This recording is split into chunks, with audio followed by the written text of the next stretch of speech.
Impact Theory Comics is a new independent publisher, and they're releasing their first comic, Neon Future. The comic is a collaboration with world-famous DJ and producer Steve Aoki, and it's written by the Eisner Award-winning writer of Justice from DC Comics, Jim Krueger. With artwork by Neil Edwards and Jeremy Rapek, the artwork and story are absolutely mind-blowing. If you like science fiction, you're going to love this comic, so head over to your local comic store or Comics Conspiracy, and get Neon Future issue number 1 on your pull list ASAP. And while you're at it, if you have Instagram, you can see some of the artwork for yourself. It's at IT Comics on Instagram.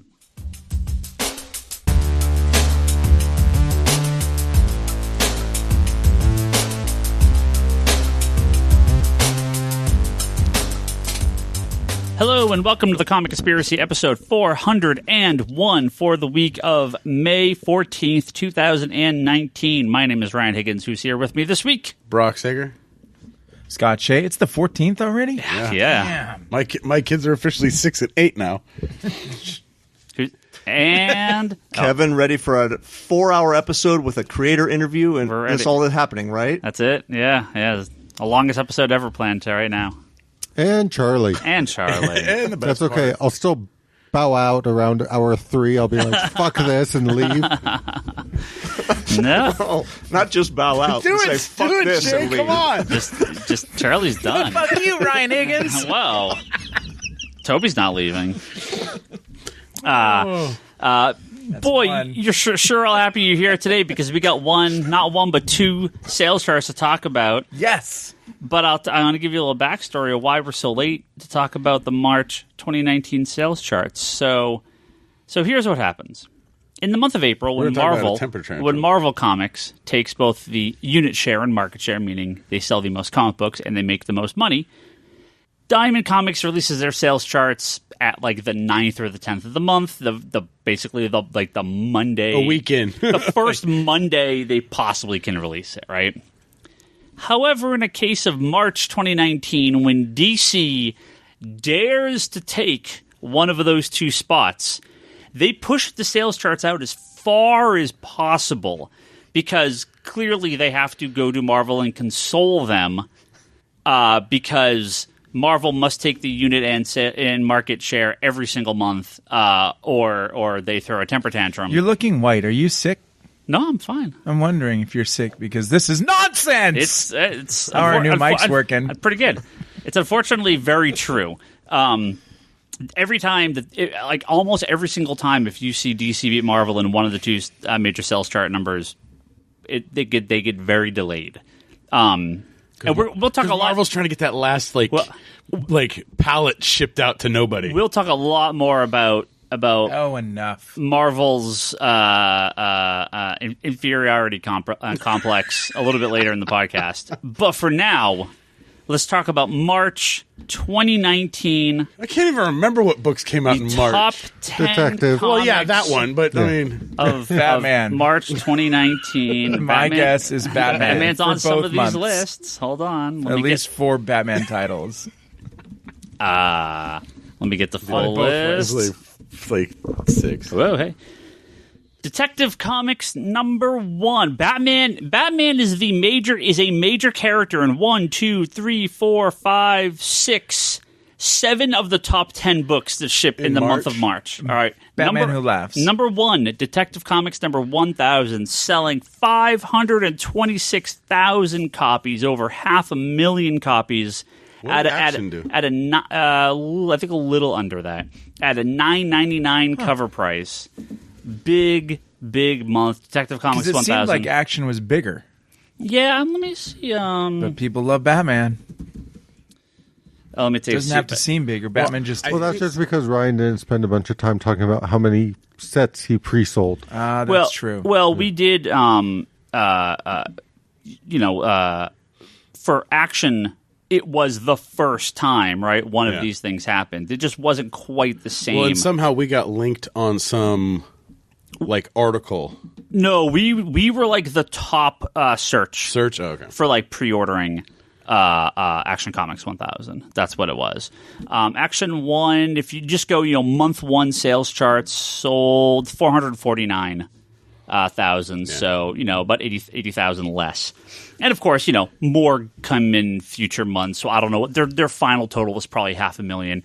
Detective's final total will probably be close to 600,000 after a few months of But I think reorders. Detective had more store exclusives, didn't it? You guys keep saying Detective, and all I can think of, because I watched it yesterday, What's is that? Detective Pikachu. Oh, Detective Pikachu is fantastic. We have a nice long conversation about it in the Geek Box this week. Damn it. It's I great. missed that again. For new listeners, when does the Geek Box air? Generally every Tuesday. Except for next week, it's not going to go up till Thursday morning. We have a very special episode of the Isn't Geek it Box the epic next week. episode with It is 50 people on it? It is our Game of Thrones finale. Trying to match how many characters are in the We're show. trying. We're trying. So Are you each going to play a character? Can you do that, please? we'll introduce ourselves be? around the table as Jon Snow, because right now he's wimpy and just out there What and the just fuck? can't make up his mind. So let's be a little more specific here. What other books the Batman is in may be on the top 10? Batman Who Laughs. Oh, well, let's go with Batman Who Laughs, because Scott got that. Batman Who Laughs, the Grim Knight one-shot, was the number 2 book at 133,000 copies.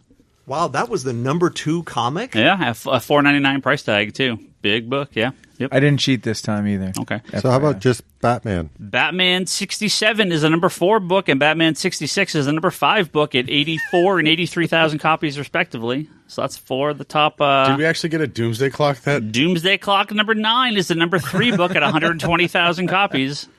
So DC with a 1, 2, 3, 4, 5 sweep, and except they also got the number 6 book, which Batman is also in. is Detective? We just said Detective 1000. Oh, 999. No, that'd be the previous month. Okay. Well, no, 'cause, I'm just like, okay. Justice League? Justice League number 20 does break the top 10, the number 10 book at 64,000. One other book that Batman's been in. It's a big book. It's a DC book.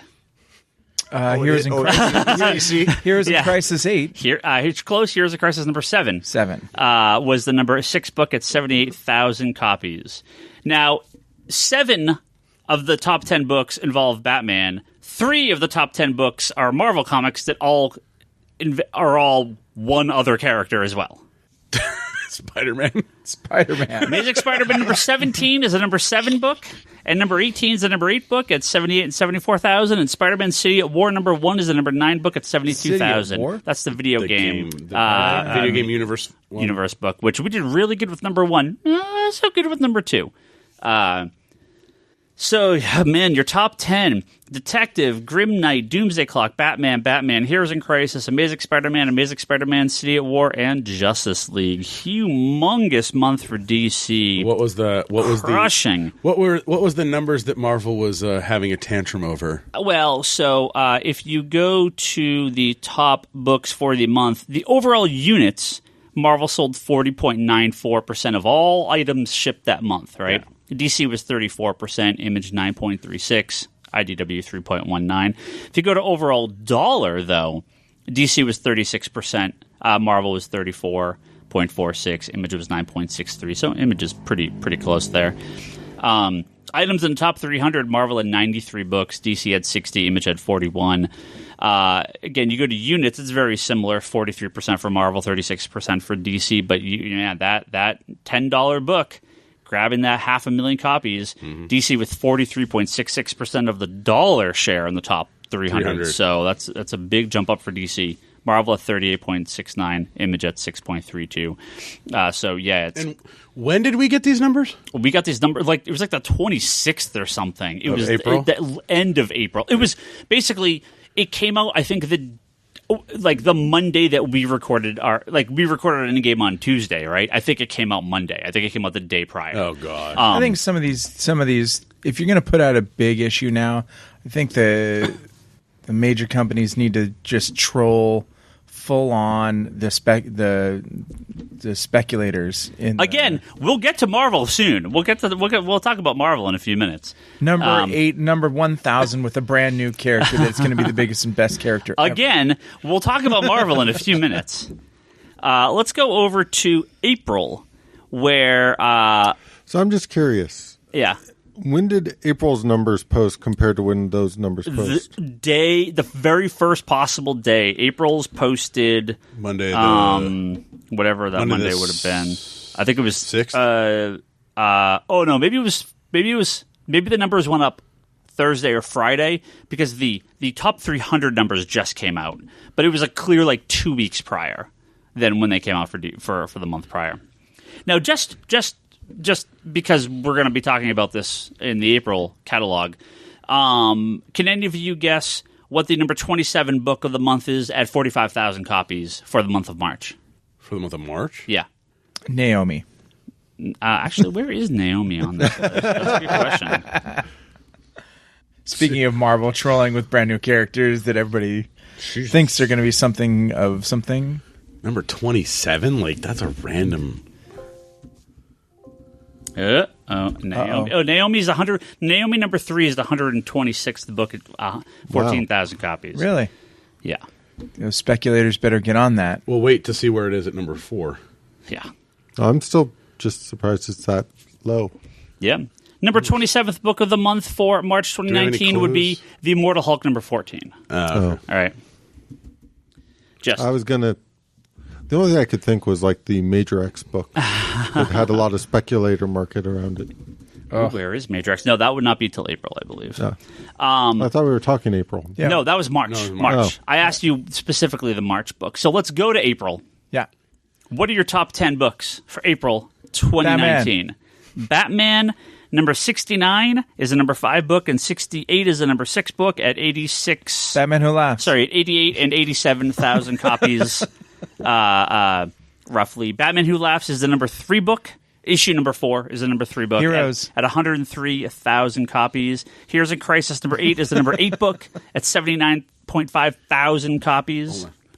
We don't have a Doomsday Clock because that was pushed back. Doomsday Clock, but there will be for May. Again. Kevin. There will be Doomsday one for May. Clock and Heroes in Crisis are both coming out the same day. Okay. Final issue of Heroes, a big reveal issue of Doomsday Clock. This is supposed to be the issue of Doomsday Clock. Okay. I stopped reading it. Maybe it's all on purpose. I forgot what happened. Maybe it's all on purpose, Kevin. Can we do a sum up of That's a Patreon bonus. Yeah, it should be. And just to be clear, we finished all the I don't DC. wanna do it. We finished all the DC books in the top 10. So it's 5? It's 5 and 5. It's 4 in. Spider-Man.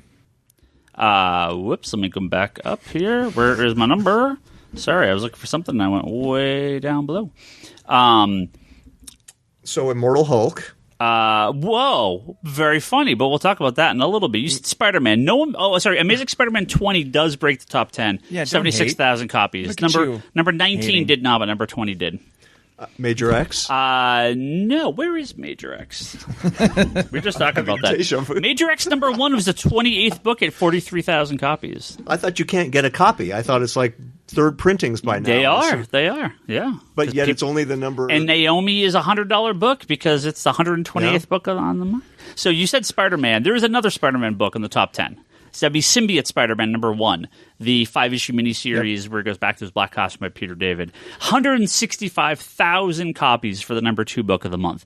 That's oh yeah, by the way, there's an art germ cover with Gwen Stacy on the cover. So there you go. There's your 165,000 copies. Because Arpgerm's awesome. Well, this just has me curious. How many copies were specifically the art germ? Like half of them. Yeah. So there's people want these numbers to break down per cover. Yeah. Because I want to see. I want to see these I guarantee you there's more of the art germ cover order than the main cover. Oh, yeah. I guarantee you. So we got the number 10 book. Number 9, it's Spider-Man related. Is it that mini series, the Life? Nope. No. Spider-Man related. Did the Hub give it to me or not? Symbiote Spider-Man related. Venom. Web of Venom, Cult of Carnage, number 1, the one-shot, 77,000 copies for number 9. Outselling the main Venom book by 20,000 copies, which is pretty crazy. Those Web of Venom one-shots sell really well.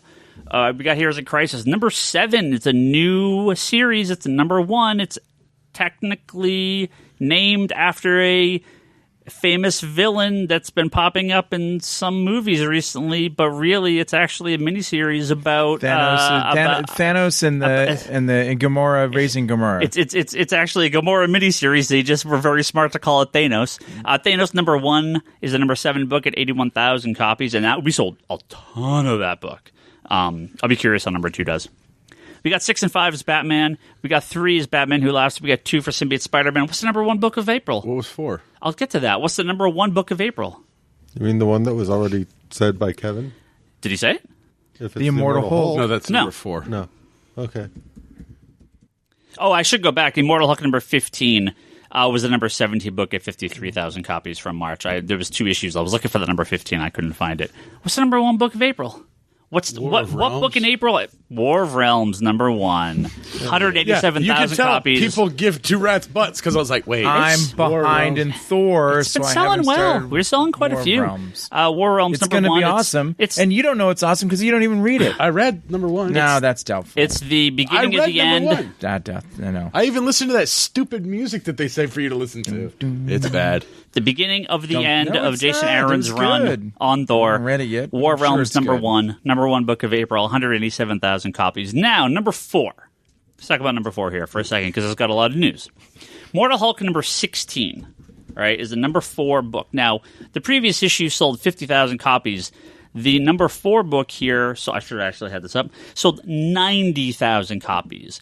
So a lot of people looked at this and said, oh, well, Immortal Hulk's finally, like, the sales are finally catching up. This is a big hit. This is a big book, right? The problem is, like what always happens, right, is lots of different things cause these numbers to go up outside the normal, trend. Ryan. Books don't trend up that fast. Can you give us an example? I sure can. Any book ever. No book doubles its sales. Unless No, just no unless. no end end. What's no that? end. So Immortal Hulk throwback. 16. Let's pull up some stuff here. Right? Now I really want to know how big a bump the first issue of the Sinestro Corps War was for Green Lantern. What? Well, I'm just thinking back to the John Sinestro Corps War was a huge jumping on point for a lot of people on Green Lantern. Yeah. I don't remember it quite doubling, but I know the numbers jumped when that started. Green Lantern's numbers consistently started going up and up and up. Yeah, but nothing goes nothing up. like drastic. Nothing goes nothing up with like that No. straight of a jump. Because 15 was 50,000 copies. Ryan, can you tell us why? Why? Well, it's this wonderful thing called convention exclusives and store exclusive variant covers. All right. Okay. #16 was early deemed a speculator book. It was supposed to be the first appearance of a new character or something weird, and it was one of the books that Marvel offered as a store exclusive covers. I was trolling eBay earlier between the main cover and the 2 variant covers that it comes with. I count 1, 2, 3, 4, 5, 6, 7. I'm just a real quick of ones that are up here. 8. I see 9 different store exclusive covers that were also part of this, and I think one of these may even be a convention cover. So while the book is selling very well, our numbers on Immortal Hulk, it is one of the higher books from Marvel, and it is trending upwards. This jump up 40,000 copies is not normal sale numbers. #17 will not be 90,000 copies. Well, how many did you need to order to get the store exclusive? Well, they're generally 3,000 copies. Yeah, so 3,000 copies with a jump like that, plus the con exclusive. Who knows what's up with that one? You're looking at another 12 store or 14 stores. You're looking at another 30,000 plus 40,000 extra copies on the market. Hey, look, there's your 40,000 unit jump. Yeah. Don't get me wrong. Immortal Hulk is a good seller. 16 is an outlier. I don't expect these numbers will continue into next month.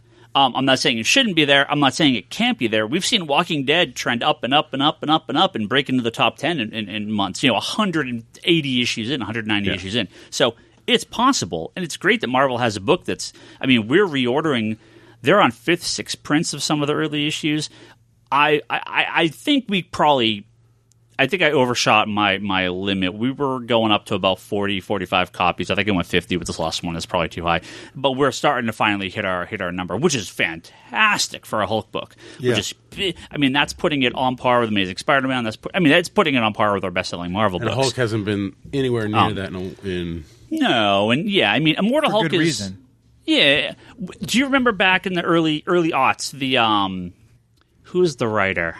Are you talking about Pack on Planet Hulk? No, before that. Before that. It got real hot for a minute when it kind of turned into like a horror book during like the Marvel Knights era. I thought that was Peck. No. It's like shit. Diodato? Something. Bruce Jones? Is that his name? They had all those weird covers. Like one was like the Monster Island cover. Yeah. It became kind of so this is a similar idea, but a lot of people like, Hulk's break it. No, guys, this is variant covers causing it to go into the top here. So when 17 comes out and it sells 60,000 copies, that's fantastic. But it is now maybe Marvel's. I haven't looked. I don't know how many variant covers have been for 16, 17, 18. Maybe there's going to be a shitload of them out there. But just be aware of what's causing this to go up. It's not traditional store orders. It is speculator variant cover orders. What's causing Immortal Hulk to have a nice upward trend is the story and people getting behind it and the buzz. What's causing this inflation to a top 10 book is the variant covers, is the store exclusive covers. And it is partly speculation. Speculators The mount convention the convention cover is a huge thing. Yeah, it's nuts. Just how many books go, and you look at Detective Comics 1000, right? Don't get me wrong. A quarter of those are store exclusive covers, right? Same with Action Comics. If you get 500,000 copies, 100,000 of those, 150,000 of those are store exclusive covers, right? So, but like you said, like something like it trends up like that because it's a 1,000. It's not, right. It's not like 999 the month before sold however many copies it sold. Yeah, 40,000 or whatever, and 1,001 went back to 50,000 or something. It went up, but not cracking the top 10. So, Detective Comics 1,001 and 1,002 are 66 and 61,000. So yeah, you're right there. I mean, they're just outside the top 10. And of course, War of Realms number 1 is 187,000 copies. Number 2 is 70,000 copies. Yeah. There's your number one boost. So what's your reason why that's so high, Mr. Marvel hater? War of Realms? Yeah. Oh, I mean, it's a number 1. It's a ton of covers. It's extra discounts. It's the whole... Because it's good? Yeah, well, again, Thor... Listen to Brock. He doesn't like the music. He's a hater. Thor rarely cracks the top 10, right? War of Realms, number 1. I mean, this is... It's the event, right? Yeah. This is not... I'm not saying negative stuff about this. This is just the way these things work. Number 1 had 25, 26 covers or something like that. Number 2 had 5. All right, it's just gonna sell differently. So, but of course, once again, Marvel does not need to have that big dick envy, because for their overall unit share for April 2019, Marvel was 50.7% of the market. DC was 25.89% of the market. They fucking cleaned everyone's clock in April. Image had 7.6%. 118 titles in the top 300. DC had 66. Image had 34. Near double DC's output. Top 300 alone, Marvel was 55% of the market. DC was 27.96%. Image was 6.76. Well, and April was the month that DC started to trim back. No. We're at the point now. DC, like March, April is sort of the bottom ish. It's been the bottom for short of Detective Comics, right? Yeah. That obviously was a huge help, but we're now in the point where we had Deceased. We had those horror covers. Oh, we sold a ton of Deceased. Deceased. I don't know if it's going to be the number 1 book, but it's going to be top 2 or 3. We sold a ton of that. Lois is coming. Mm-hmm. Jimmy Olsen, the Event Leviathan stuff, all the DC stuff. But it's going to be a big fight this summer because Marvel's going. We're talking mostly about Marvel the rest of the podcast. They have Marvel. man, if you thought they had a lot of stuff coming out now, just wait. It's going to be awesome. It's going to be nuts. It's going to be amazing. Just wait. So before we get to Marvel, I'm going to take a little sidestep. Talk about Image. Talk about Walking Dead. There's going to be some spoilers here for a second. God, I can't believe they had Daryl come in the comics. Oh, that would be really big if that happened. That didn't happen. That's not the spoiler. Nope. So, we have not read issue 192. We have not seen anything about 192. We only have what Image has provided retailers for 192.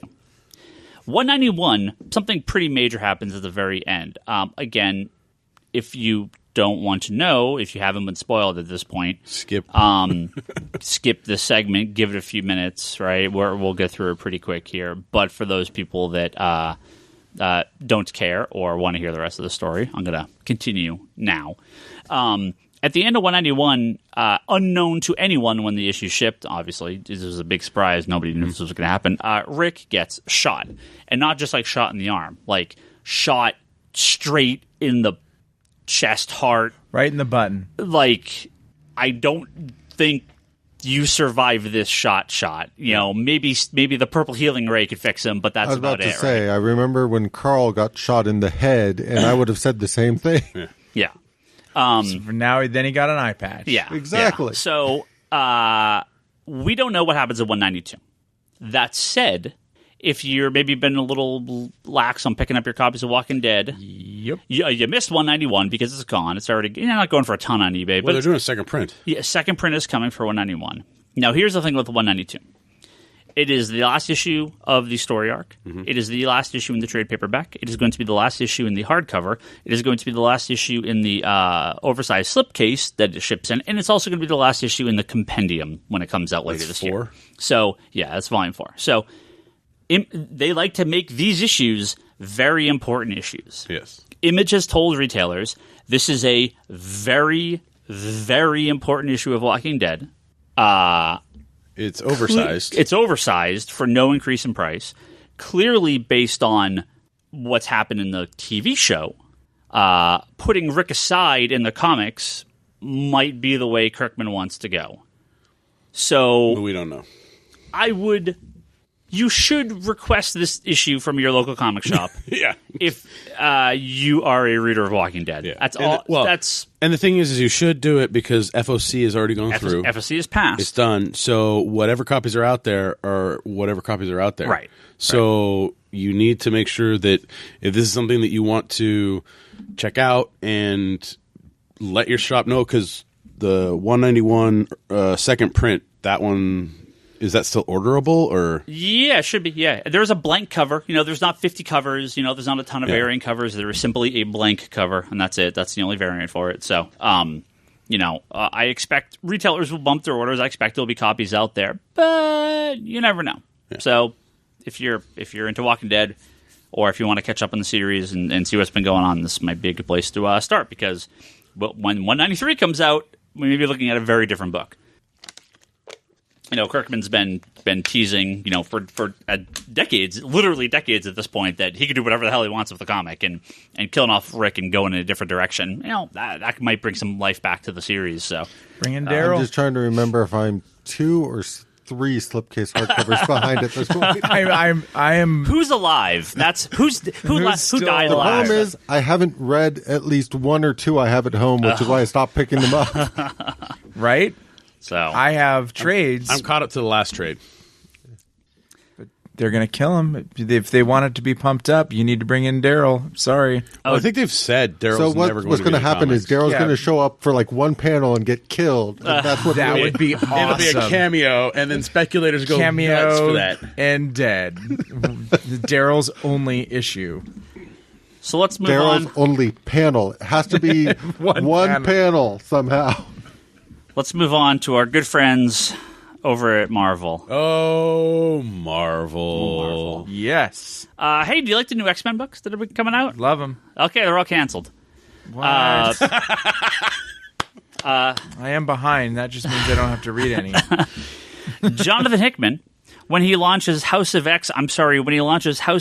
and Power of 10, number 1, in July. Why 10 instead of X? Do we know? That's what it says.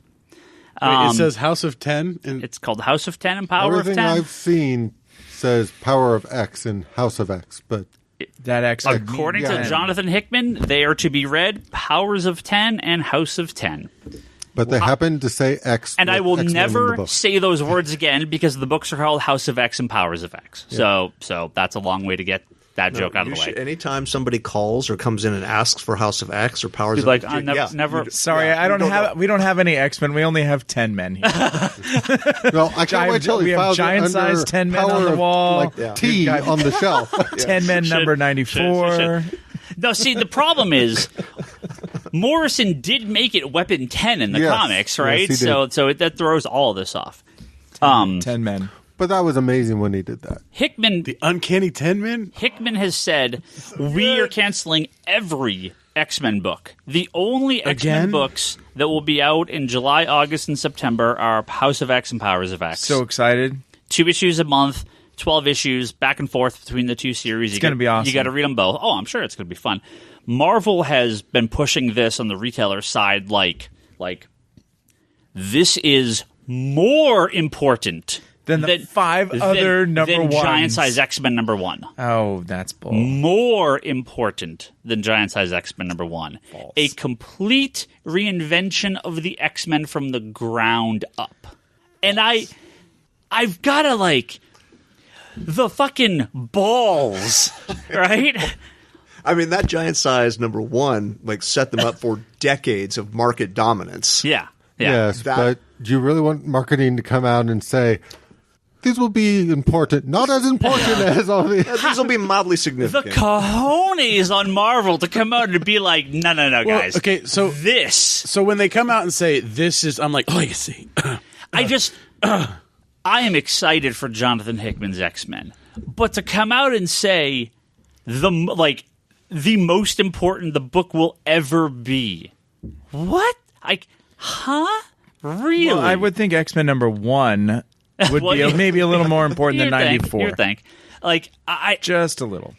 My question in the retailer forum was, does Batman show up? Because that might be the most important thing that would happen in an X-Men book. And it's a line. I'm not down talking these books. They're going to be good. I feel like you are. But they're saying how important Incredible or Immortal Hulk has been, how important the current Venom book has been. Multiply that by 10, and we might be close to how important this X-Men book is by X. I'm going to give some of our listeners some insight into.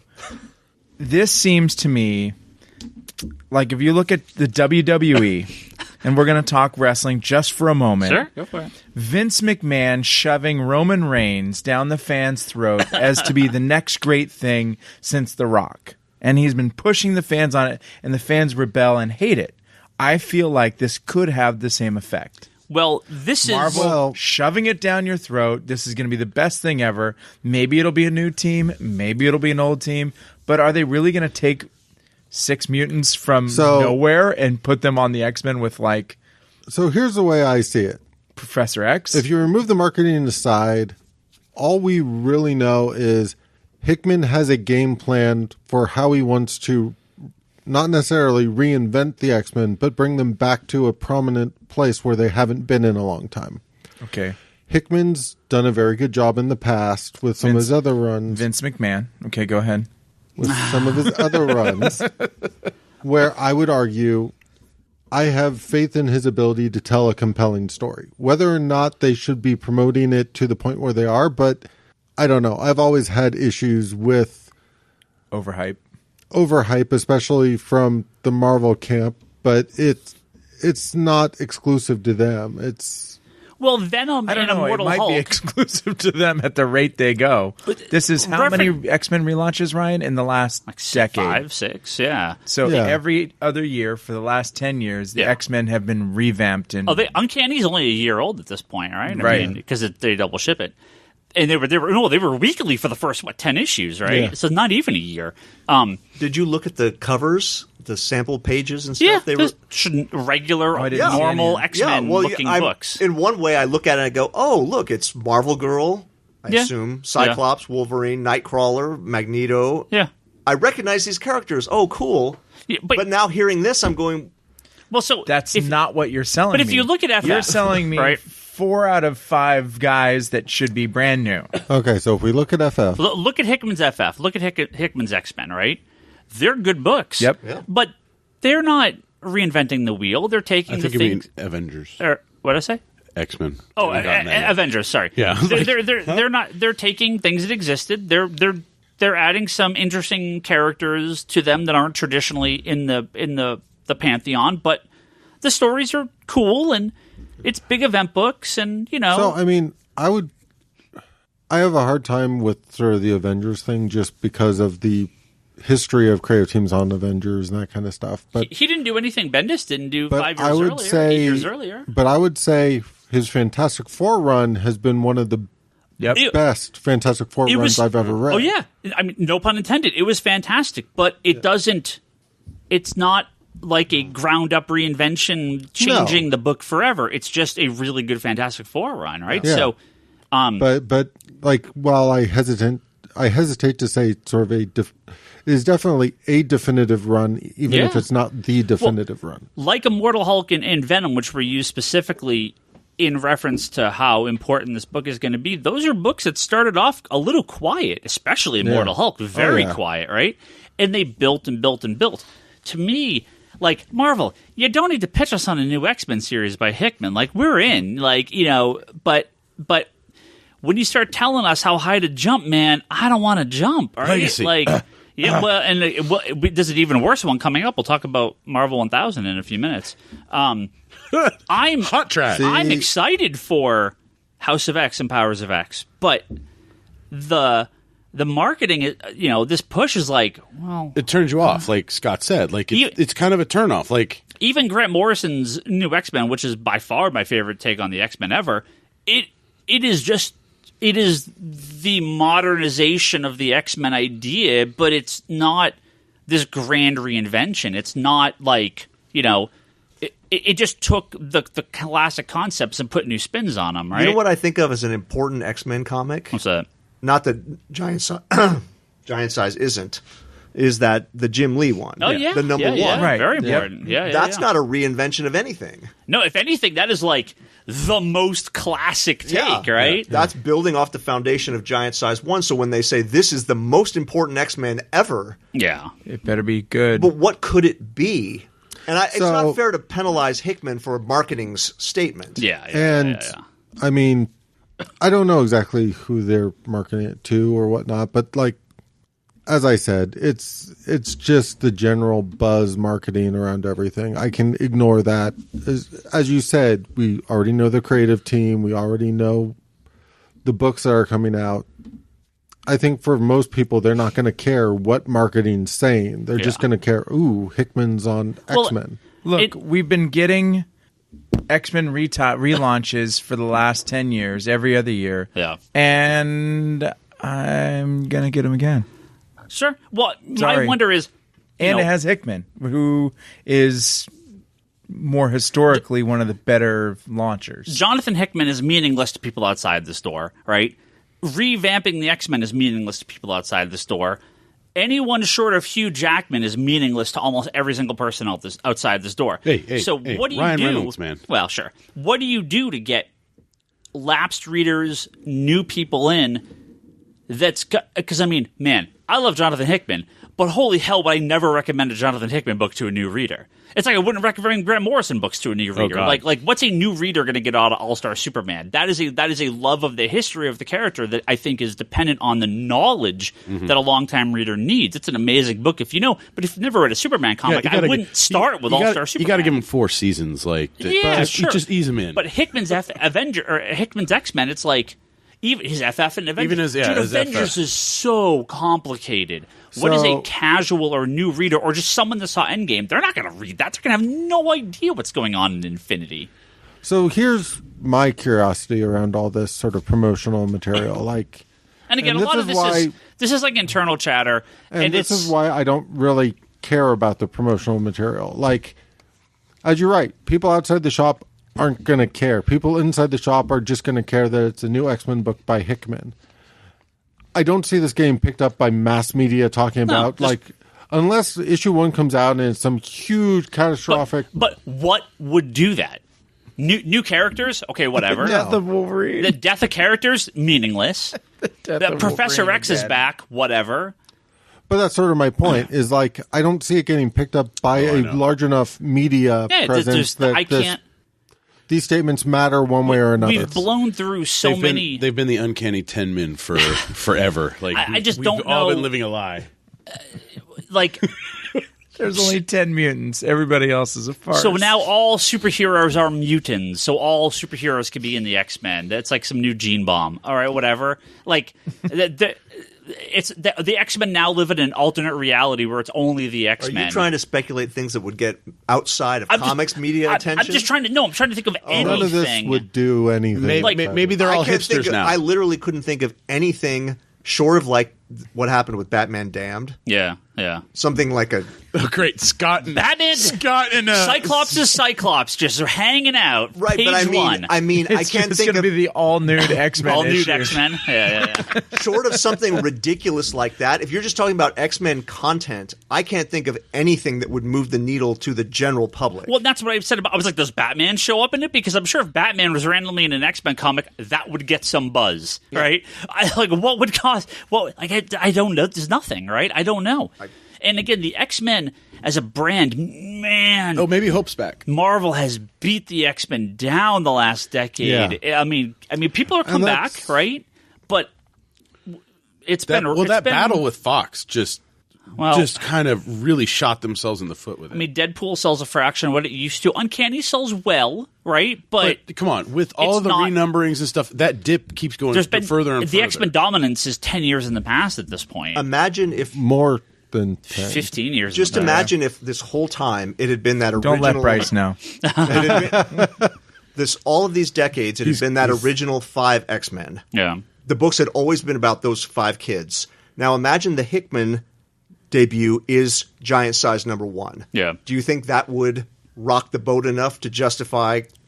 Yeah, maybe. But again, having new characters in the X-Men is like, fucking who cares? There's new X-Men every other issue of every series. I'm saying, what if we had never had it before? Right. Do you think Giant Size number 1 coming out today would be huge? Yeah, sure. I think so. Because it's a bunch of new characters, speculation, cool new takes, right? But look at Morrison. But at Morrison's point, like, fuck it, there's millions of mutants now. It's meaningless now, right? You can't put that genie back in the bottle. When 94 and Giant Size came out, X-Men had been printing reprints for... Yeah. What was it? It was most of the 70s, right? It was essentially 30 issues-ish, around 30 issues. So that's almost 3 years of reprints. So when that came out, there hadn't been... and even just traditional marriages, babies, deaths. We've had them all. I don't know what... I mean, a good story is cool, but no, I agree. Is there a free $20 bill in each issue? Is there a $20 bill in each issue? That would work. Yeah. I just don't know. I don't want to sound like I'm disappointed. Again, we're giving you money to buy the X-Men. The marketing versus the reality of the book. Because we'll finish up with Charlie. It's like gambling. They'll all be bagged. Yeah. All the comics will be bagged. Every issue is different. Every copy of every issue is different in some fashion, in some way. And some have $20 in it. A new character. There's 500,000 copies printed. Every issue has a brand new character inside. Catch them all. Yeah, I'm in. Pokemon, better start boxing up Bryce's complete set right now. Fuck that shit. Marvel just introduced 500,000 new copyrights and trademarks for character names. Colonel X, Sergeant X, Private Major X. And Hickman gets royalties on all of them. Don't forget the Navy or the Navy ones and the Air Force ones. But no, I agree that they based on the X-Men enough that there's nothing they can do that would get mainstream attention right now. Yeah. And because even when they did do the Death of Wolverine, it didn't really get the same mainstream attention. Well, it gets the one little blurb, Death of Wolverine, and it's done. But you look at the amount of attention like the Death of Captain America got, and that. People die too much. Yeah. They don't So- care. so- people, the trolls don't care anymore. So post House and Powers, they are going to relaunch the entire X-Men line with some traditional titles, some new ideas, and a core flagship X title which Hickman will write. It's part of a multi-year, multi-wave plan to revamp the better X-Men. be multi-year. Yeah. So You're sick of the renumbering? the wording on this makes me think I might not be far off on something I said earlier, and man, it would be such a mistake. At the conclusion of our 12 weeks of Hawks and Pox, HOX and POX, we will be launching an entire That's not hot. an 10 and entire 10. new 10 and an entire 10? new universe of X books, Oh, no. right? Some will be traditional fare, some carry through on ideas presented in Hawks and Pox. I feel like I'm reading a Dr. Seuss book. Some books are completely new concepts, and I personally will be writing the ongoing flagship X book. Now, I joked about that earlier. I had read this article. That part didn't stick with me, but that new universe line, there was talk a while back about them basically punting the X-Men into their own universe so they can have their own X-Men universe movie universe, and they don't involve them in the Avengers films, right? This is an idea that was thrown around. I can imagine like Earth X, no pun intended, right? No, The it's old Earth X-Men 10, book. okay? Earth 10. And then they heroes reborn the X-Men off into their own planet for 5 years or Rejiggered. whatever, right? So then when the Heroes X-Men rejiggered. when the X-Men 5 years? movies Sorry, 2.5 years. when the X-Men movies come out, they're on their own universe. They don't cross over with the MCU. They do their own thing. But then you're not going to have the big AVX crossover. Is that a multi-universe That's crossover? at the end. AVX Oh, is the fuck. 2040 plan when the two universes finally well, collide. that's AVX too, because we've already had it once. I mean, in the movies. No, the movie crossover in 2040. Oh, God, kill me. When the MCU and the XCU collide. The 10CU? 10CU. So, M10CU. and again, the mistake with that, I think, is mutants are cool in a world of superheroes because people look at the superheroes as the good guys and the X-Men as these weird things. The X-Men being alone in a universe, it doesn't. I don't think it translates Well, the thing right. is Marvel has established. I think it's cool. If they kick the X-Men all out to their own universe, Yeah, and there's no other heroes anywhere, and the where does- X-Men have to fucking do everything. Where does It would be Franklin interesting. Richards go? Where does Firestar go? Right? Where does Justice go? These are mutants that are not X-Men. You're kicking the X-Men out. So anybody that ever was an X-Men, and Franklin is a fantastic Four guy. maybe you know what happens, and you might like this, is if they do go to their own Earth 10 or whatever, we actually get a New Warriors book. Didn't we decide Deadpool's not a mutant? Wasn't there some talk about that? Correct. Like he got Charlie's just shaking his head. you just hit something with Charlie. Well, it's just during the big thing with Fox and Marvel, they went out of their way to try and Make him- retool all sorts of characters. Like, oh, they're not a mutant anymore. Yeah, Scarlet Witch and Quicksilver. Yeah. Where do they go? Do they go to the X-Men or do they stay with the Avengers? Right? it's this screams Ultimate 10 universe to me. Like, it's just. You know, a side note, something legitimately I used to wonder about as a kid reading Marvel, Yeah. because the top box in Uncanny X-Men used to be hated and feared by the world, blah blah, Yeah. children of the atom, because they're mutants. And I always used to wonder. This is not me as an adult overthinking it. I used to think this as a kid, like, how would you know that if you're Right. just a citizen of the Marvel universe? How would you know who's a mutant and who's a quote regular superhero? Right. How would you know who to hate and fear? Yeah.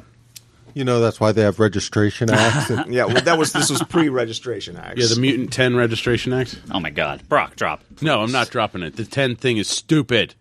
Well, You don't even know what it is yet. It's stupid. You It's- can't Okay, say so it's let's move on stupid to 'cause you Marvel don't know what it 1000. is. It's stupider the more you say it. I will never say 10 again. It's X. It's X. I'm Okay. sorry, Jonathan Hickman. It's Come on, X. Marvel 1000. Marvel 1000. Until he comes on the podcast. Charlie's and Ryan's cracking the like, whip. Oh, Jonathan, So- it's such a great idea. So a few weeks ago, You mean Marvel 10 to the third? CB Cebulski started to talk about how he had a great idea about how they're going to break 1 million copies. The last comic to break 1 million copies sold was Star Wars #1.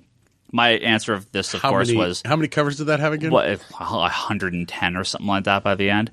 My, of course, response to this was, are you putting Batman in a Marvel comic? I mean, that's the only way you're going to sell over 1 million copies.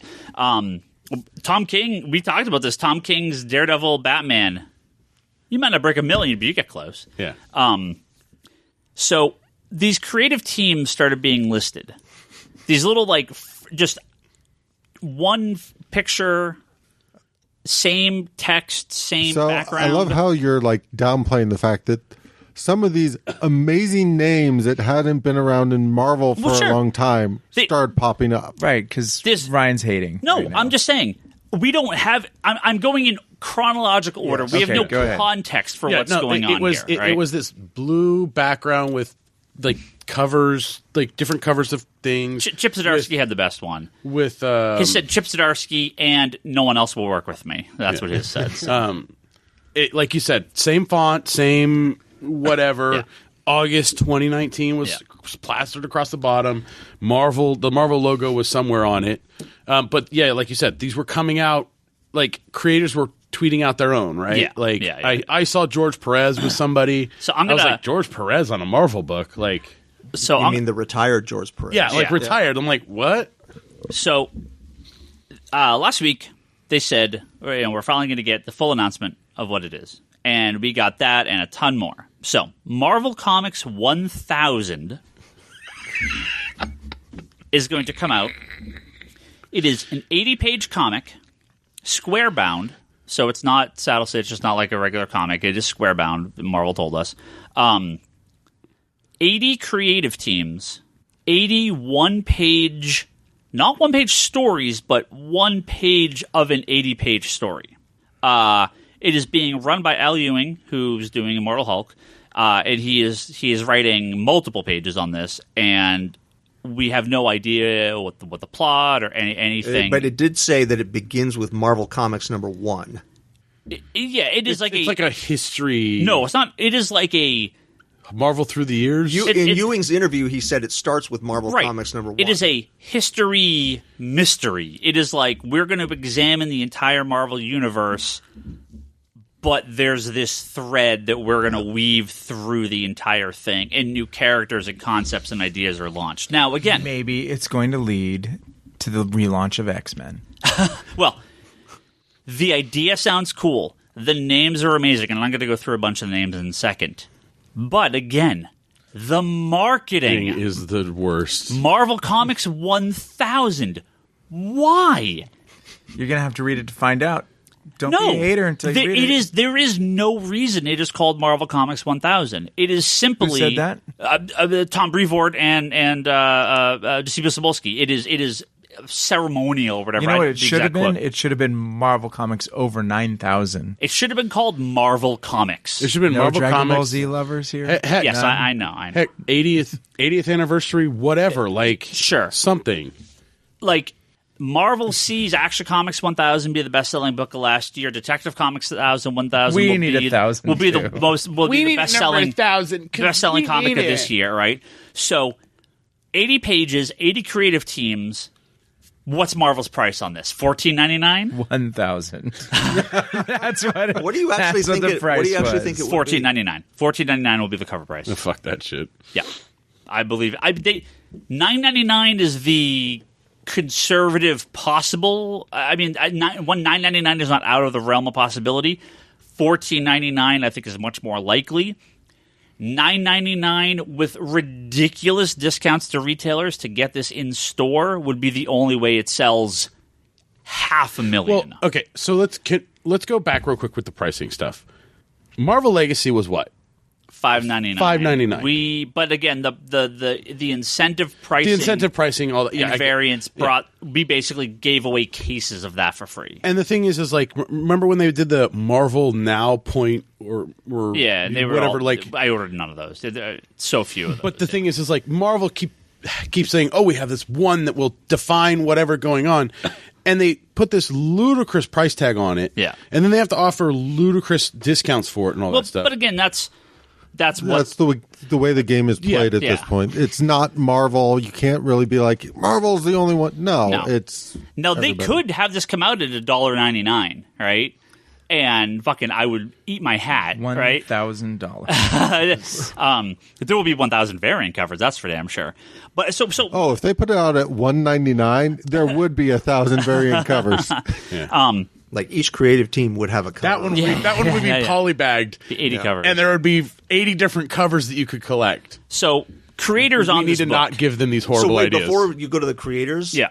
I'm not going to list everyone. Just Oh, you're not? Damn, that'd be that'd be half the podcast. 50 some odd people. I know. That's the comedy. Or over 80 because there's 80 creative teams. Well, the thing ends with "and many more." Yeah. But I was going to ask. Ewing references that all of this revolves around the Eternity Mask. Yeah, I have never heard of that. I think it's before. new. Is it something new? It wasn't something I had heard of. Okay. Something in the new X-Men series with Yeah. Hickman. I mean, clearly they're going to want to tap yeah, into endgame money, right? They're going to want to tap into I'm endgame trying a to little channel bit. my inner Bryce. They obviously clearly want something to infinity, right? In addition to the infinity, Eternity. but in addition to the cosmic world of Marvel, right? So when you get to creators, please start with Kareem Abdul-Jabbar. He's number what the 2 hell? on the list. So again, I'm just going to Way to go go, Kareem. names that I recognize: Jason Aaron, Kareem Abdul-Jabbar. Why? I have no idea. Is he a good writer? He's actually he writes. Steve Rude, Ed Bryson, Kurt Busiek, who hasn't written for Marvel in a while, Cameron Stewart, longtime DC artist, Donny Cates, Jeff Shaw, Peter David, Andy Kuber, Kelly Sue DeConnick, who's been obviously gone from Marvel for quite some time, David Lopez, Tom DeFalco, Ron Friends, Jerry Dugan, Chris Samney, Al Ewing's working with Daniel Acuna, Cafu, Mike Diodato Jr., Ron Cafu's Garney. just like one name? Yeah. I don't know Cafu. You've seen his stuff. Ron Garney, Carlos Pacheco, George Perez, Jesus Saiz, Corey Smith, Christian Ward, like ton of people. John Byrne. Eve Frank Ewing, Miller. Jen Bartel, Kieran Gillen Rob coming Liefeld. back, Doug Braithwaite, Is Rob Liefeld doing something? Adam Goldberg, Alan Heinberg, Jim Chung, Joe Hill, Mike Allred. Joe Hill and Mike Allred are doing one page. They're also digging deep. They've got Roy Thomas and Jerry Conway. Yeah, on there. I'm still scrolling. Hickman, Dustin Weaver, Jason Latour, Jeff Lemire, Jeff Loeb, Tim Sale, Phil Lord and Christopher Miller, who did Spider-Verse, Javier Rodriguez, Brad Meltzer, who has never worked for Marvel as far as I know, Ryan North, who does Squirrel Girl, Greg Pak, Matthew Rosenberg, and Lionel Francis Yu. Rosenberg is just off Uncanny. Alex Ross, Chris Anka, Gail Simone, Walt Simonson, Dan Slott, Marcos. I mean, God, this name just fucking doesn't end. Charles Soule, Steve McNiven, Straczynski, Are Ed you just reading them all now? McGinnis, Tom Taylor. I mean, there's names here that I don't recognize. I'm sure they're people, but I don't know them. I'm sure there are people. Well, there's a bunch of TV people in here that I don't know. TV people: Roy Thomas, Kelly Thompson, Pepe Larraz, Mark Wade, John Cassidy, David Walker, J.J. Kirby, Alan Davis, Chip Zdarsky, Jim Zub, Nick Bradshaw, Mark Bright, Mark Buckingham, Chris Claremont, Jerry Conway, Steve Epting, Neil Gaiman, Butch Geis, Catherine Immonen, Stuart Immonen, Leonard Kirk, Salvador LaRocca, Rob Liefeld, Phil Noto, Priest, Joe Quesada, Edward Rizzo, and more. So I love that they probably just send a quick email to like everybody. I they literally could. skipped half the names. like, right? are you in? Well, you write a page. Yeah. Can you We draw just need a panel? one page.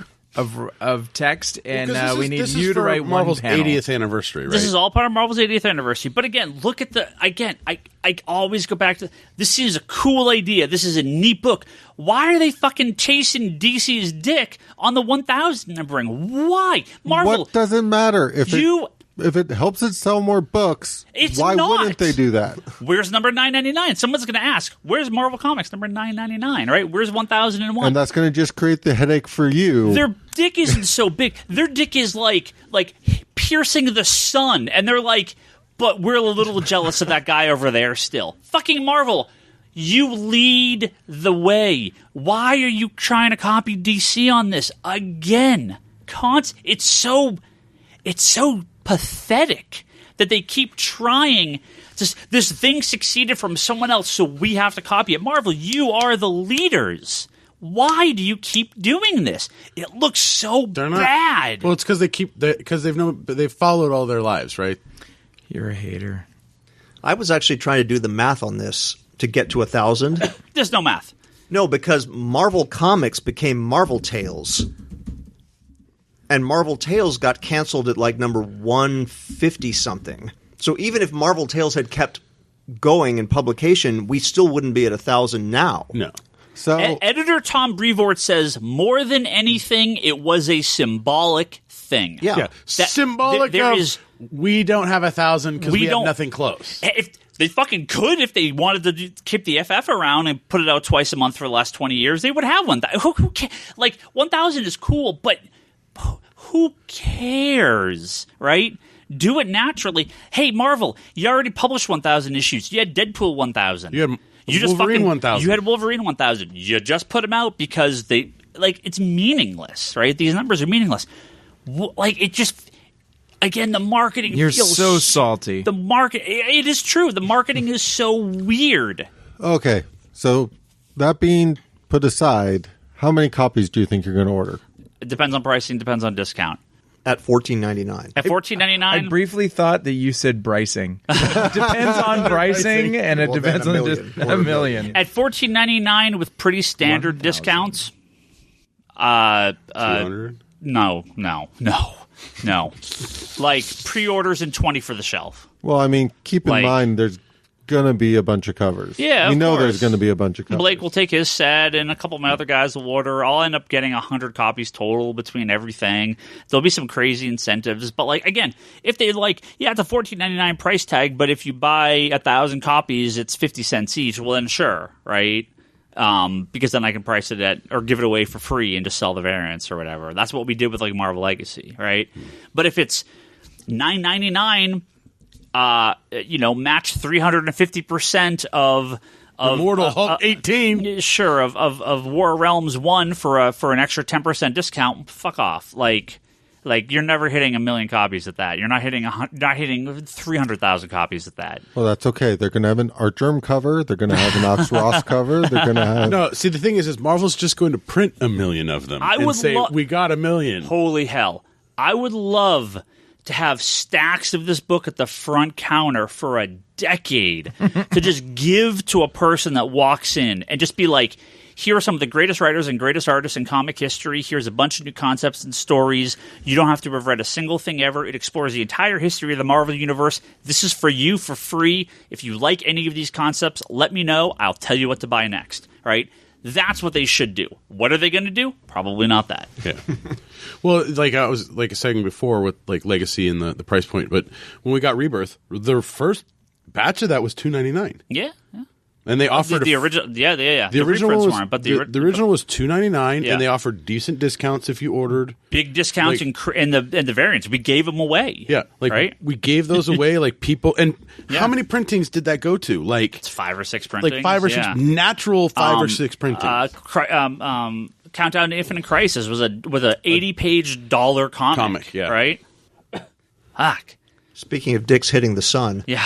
I will say that That's what I heard. my thought that was excitement level when I saw when they're teasing before they announced what it was, and Yeah. they're just teasing those teams. Yeah. And I see Neil Gaiman and Mark Buckingham. Yeah. I Yeah, went, that's a good one.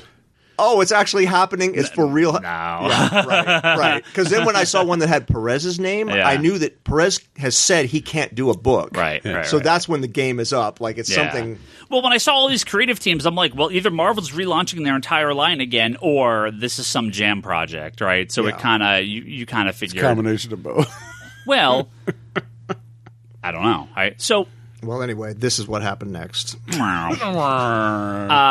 They have a pill for that. It's cool. I'm excited for this. I want to see what they do.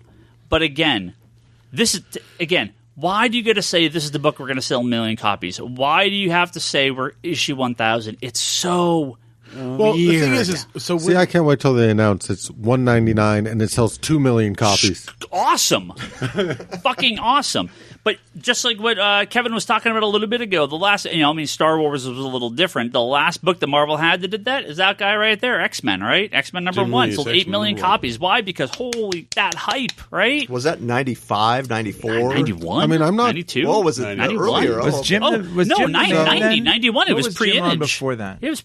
X-Men, Uncanny X-Men. Oh, that's right. And then you just relaunched it. I mean, this is before he left. He left at issue 4, and they went off in Foreign Image. So, out of curiosity, if they did price it at $199, No, Jim Lee left at like 7 or 8. He wasn't on for very long. He didn't. I think it was 12. Is like close to the.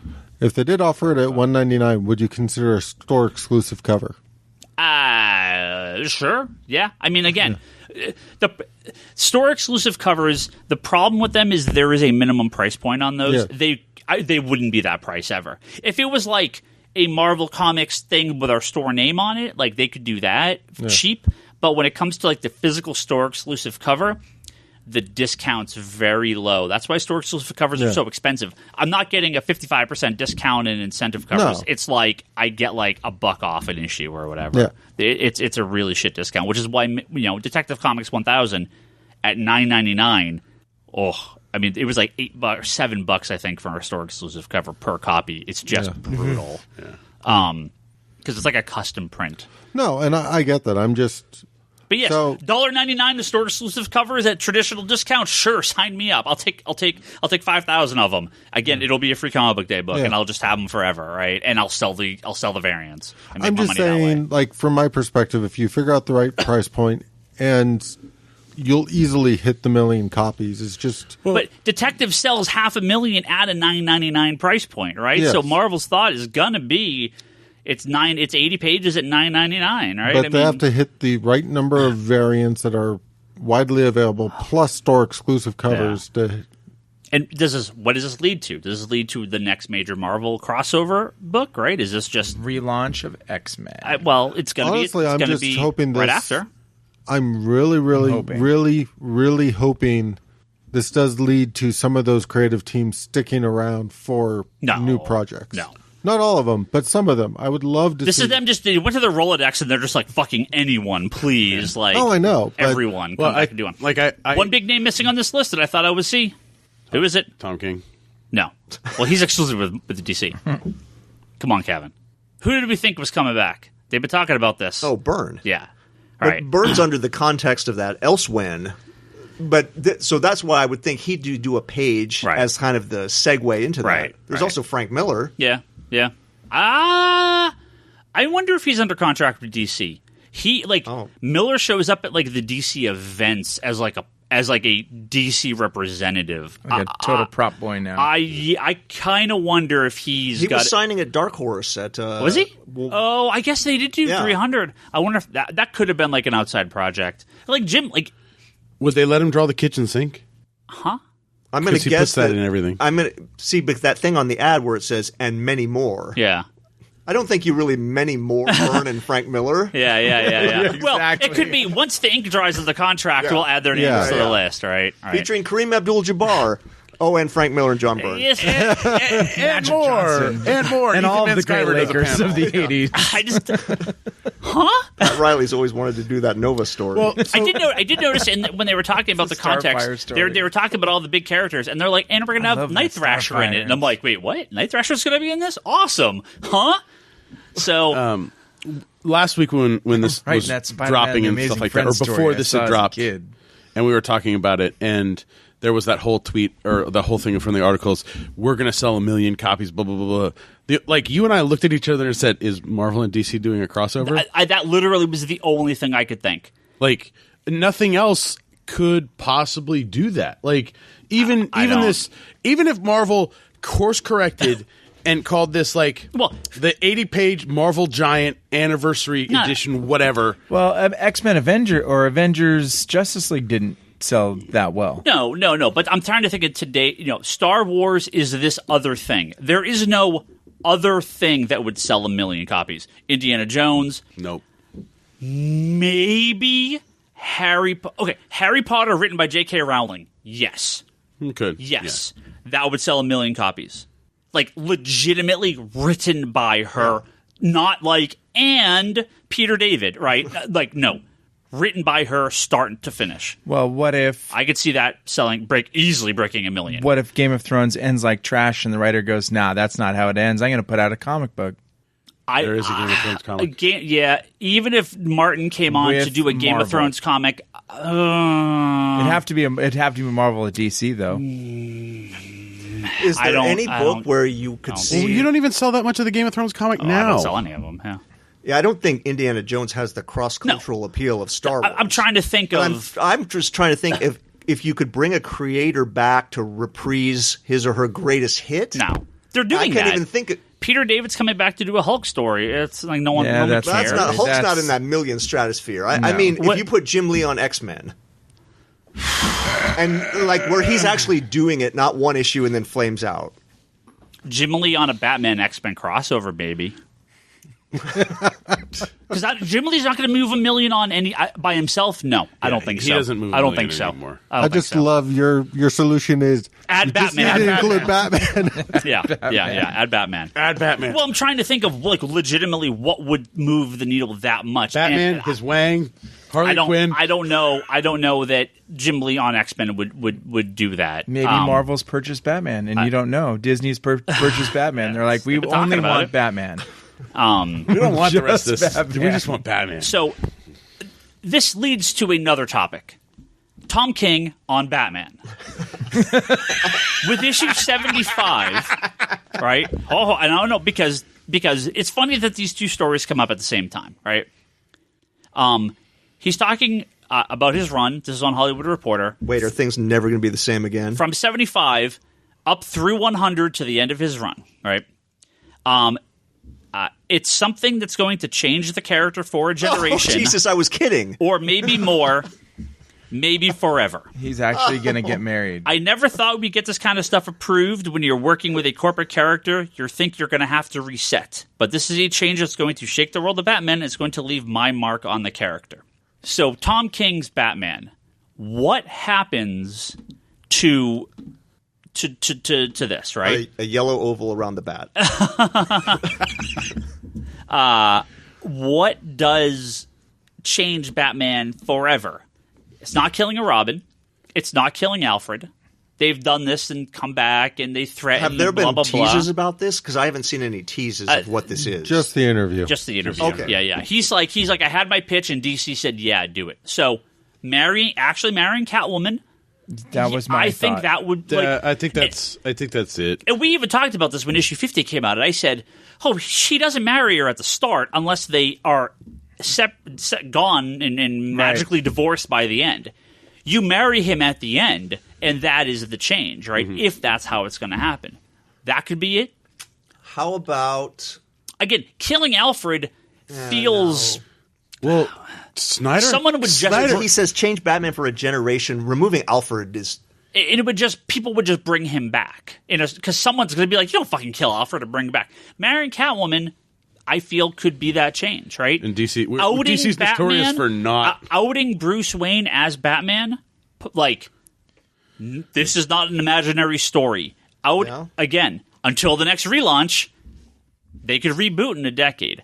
Yeah. I kind of don't know. Unless you're Spider-Man, it's really hard to get unmarried. Yeah.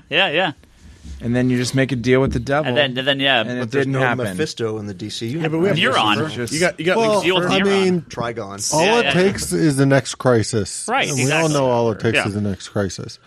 But And there's not going to be a generation until the next crisis. But this is one of those things like the Marvel calling this is going to be bigger than X-Men Giant Size 1 is when he says this is going to change Batman for a generation. Then, because of the hyperbole, then you really have to start thinking beyond just a marriage. Right. That's not enough. If it wasn't for Damien, I would think maybe they were working Helena actually into it because Catwoman still has the solo title, right? Yeah. So I don't know.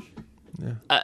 I think it's outing himself, publicly revealing his identity, or marrying Catwoman. I kind of don't know. It's either been done and put back, or I mean, you blow up Metropolis, or you blow up Gotham, and they just fix it the next issue, right? You kill Robin, you kill Damian. Okay, I mean that would suck, but why would that change Batman, right? I mean, he's been through this. I'm going to guess it's not a supporting character being killed because they're talking about changing specifically this character. Right. He falls in a Lazarus pit and he comes out and he's 20. Yeah. Okay, well, they did that in Rebirth, and now he's not 20 anymore, right? They just say one issue were like, never mind. Yeah. He's 40 again. So, what He goes to space permanently. I don't. Yeah, he goes to Planet X and becomes a Zernar Thomas and Batman. Martha Wayne are actually alive. I was going to say Thomas sticks around. They Until actually it's realize Clayface, that right? realize that Batman has powers. But he's had he powers. Can fly. He's had Zernar. We already talked about this. Oh, when he got the Thomas the yellow ring. So they're alive until you discover it's Clayface 6 months down the road. Well, no, and they put that back. I was going to say you actually keep the alternate Thomas Batman around. I mean, he's been around so far in the run. Yeah, he's been around since He had that really Flashpoint, right? No, I Awkward. mean not the Flashpoint. I mean the Earth 1 or Right, whatever. but what I mean is, They have been alive this whole time. but is that I'm just trying to. You're trying to think Yeah. of something that can't be retconned. Is the right? problem? But they can't. That's what I mean. Well, there is a retcon for that. It's there's a it's the retcon Hush for retcon. everything. Right? It's No, the I Hush know. retcon. That's what I mean. If we're trying to think of something that can't be retconned, there is no answer. Yeah. Or would be very difficult Well, to retcon. Yeah, which is yeah. nothing. You just relaunch your title. Yeah, yeah. So Marvel Bruce and DC, loses an arm. Oh, fuck. they rick him, right? He loses his hand, and we get the bat hand for. Well, Snyder cut Alfred's hand off. You know, and then they Aquaman randomly lost just his never hand talk for like about that again. And then he has a hand. Well, that's why it's got to be an Yeah. arm. It's got to be Yeah. more than a hand. I don't know. like. Batman grows wings. I don't know. Do we have trust in Tom? That's the question. I could. Oh, I absolutely have trust in Tom. I just don't know if I could. Not Scott Snyder fall down a thing and come back from magic. Not he fell off. Batman punched him off a cliff and he just fell into the ocean. And he'll come back next issue. A legit. He kills the Joker. Oof. Like no. Oh, that's the Not Bane. No comeback. No, he that- kills the Joker. But not Bane, considering the way they've built up this. Again, killing Bane is so whatever. basically what you're saying is he crosses the line. Right. Like this is. But what a damn. shit position to then put the next writer in. Well, the next writer's in a shit position anyway because he's following Tom King's And that run. is sort of the end of Batman. He crosses that line. That is the end of Batman, right? So do you end that way? No. And of course, you can always fix that. You can always retcon it, right? There were actually 3 Jokers. Yeah, sure, exactly, right. But And this was a mercy killing because he was going to die anyway, and he I signed a would waiver. think of all of these guesses, that is the thing that I would say would change the character the most. yeah. But is that a character anyone wants to see? Well, we're Well, seeing it that's right a now. whole other- We're seeing it right now with the Grim Knight. Well, yeah, right, exactly. pretty much. And the whole idea is And that the that's whole not the Batman. Batman who right? laughs. Yeah. Yeah, because that is a position you put Batman that how do you again magic time travel Barry can fix it fucking crisis it but that's something you can't pull back from short of because even if Barry goes and grabs the Joker and out of the time stream, Batman still did. He that knows, thing. right. So yeah, we'll see. We got Gonna marry or kill somebody. we got What are the odds, guys? we got the same issue. we got a year and change. We got a year and change. Stupid so judge. we're getting there.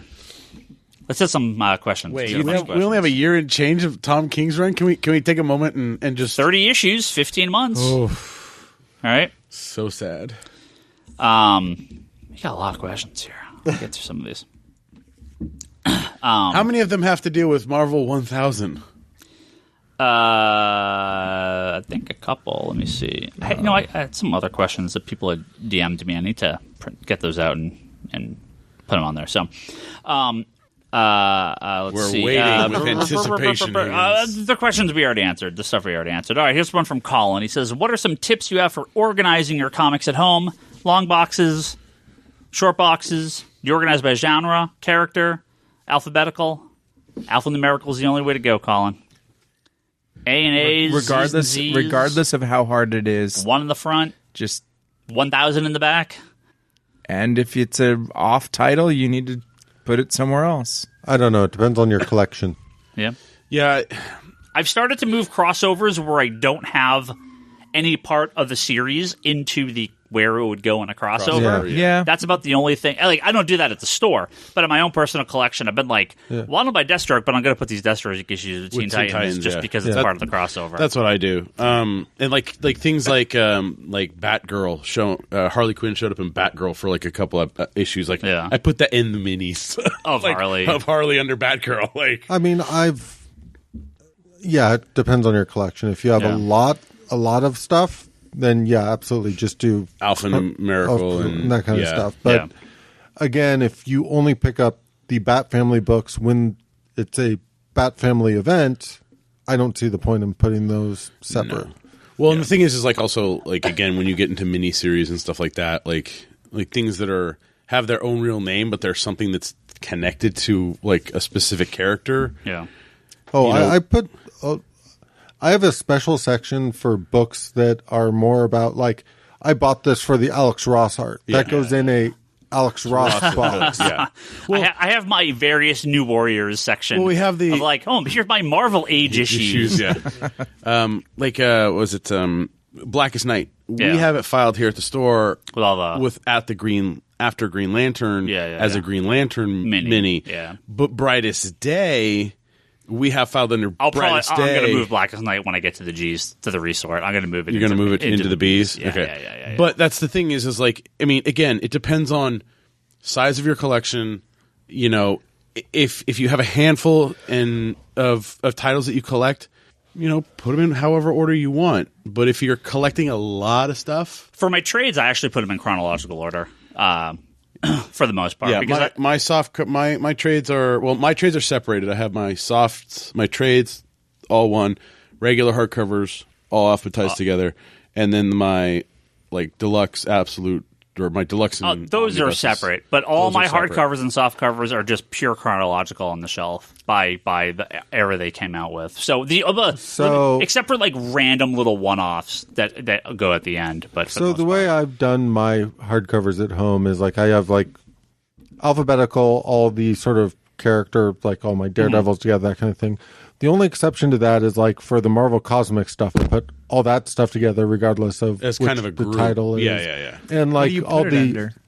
I just Silver after I'm Surfer? after I'm done organizing that stuff, when you got into like Annihilation that launched Guardians again and Nova again and that kind of stuff, I put all that stuff together because I consider that like when I want to reread this is my section to reread that epic. Yeah. Same with like the event books. I don't keep the event books alphabetical. It's more like I have my Crisis on Infinite Earths next to my Identity Crisis and Final Crisis and Infinite Crisis and all that stuff. I just keep your Civil Wars together. Yeah. That kind of thing. I don't worry about putting those because in a lot of ways I kind of consider that a type of book, so I keep all those together.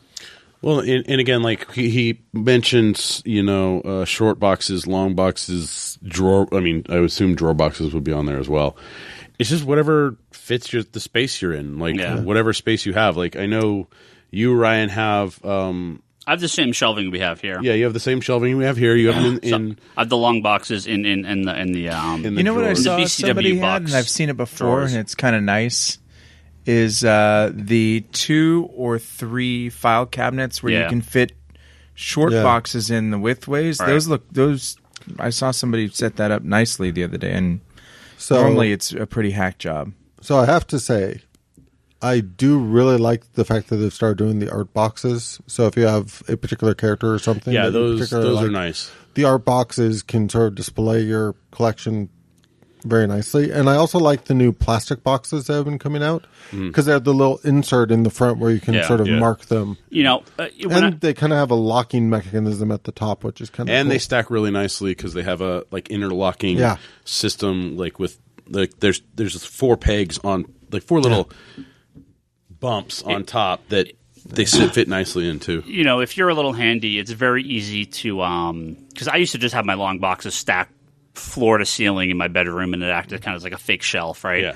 Yeah. If you're a little handy, one of the best things I saw that people do is they basically take a sidewall, right, and you just get not 2x4s, but you get planks, right, and you run them up, you just enough room for a long box or a short box to fit in.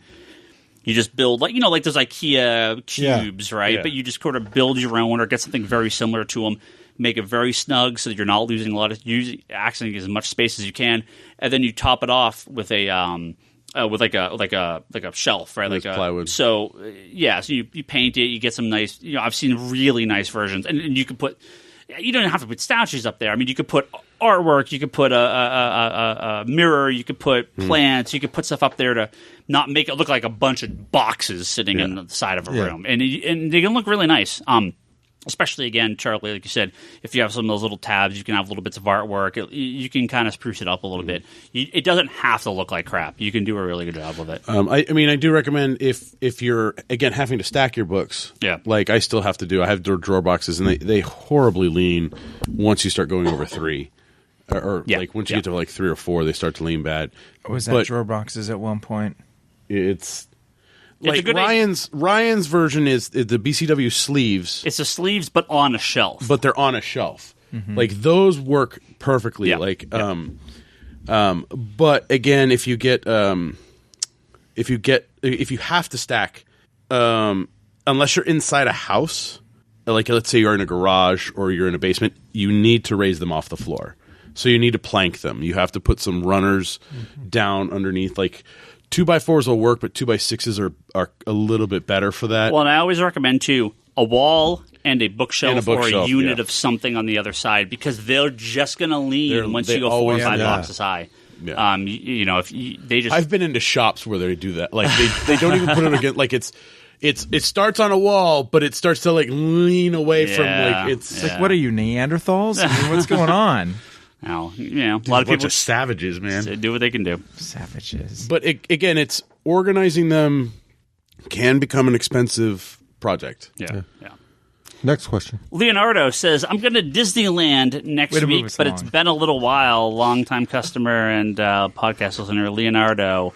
What are your top things for me to do there besides Galaxy's Edge? Now I'm reading. So why are we answering this? I'm answering this because it's only Ryan. It's our good friend Leonardo, but I want to also say it's because he's going to a closed, a private opening for Galaxy's Edge. Oh, that lucky the new Star Wars motherfucker. land. Wait, is he the one that posted that video you showed me earlier? Yeah. Oh, fine. I don't care. You got that shitty version of that book. On the bus. Yeah.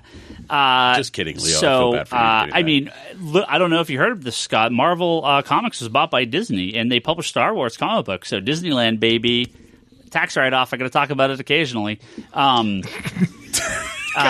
get those season tickets. Gotta get that Flex Pass, man. That's the new one. Flex Pass? That's what's called Flex Pass.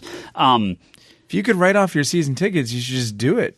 I mean, that's not how it works. It's not free. Sure it is. But, it's research. Kind of free. No, it's not. It's research. I mean, yes, it is, and I do, but I don't have one now because I don't go enough. No. But that's not how it works. It's not free. You still pay for it. Well, yeah. You just write it off. But you get a nice write-off. Deduct $1,149 off your taxes at the end of the year. So I pay $5 less. That's not how that works. It's like $7. Yeah. Leonardo, when you were going, you must make reservations for all your dining experiences. Please don't be a fool. Don't go wandering around trying to get food. Make reservations. You must. You have. If it's under 30 days, so some stuff's going to be sold up. But please make reservations. You must use the Max Pass.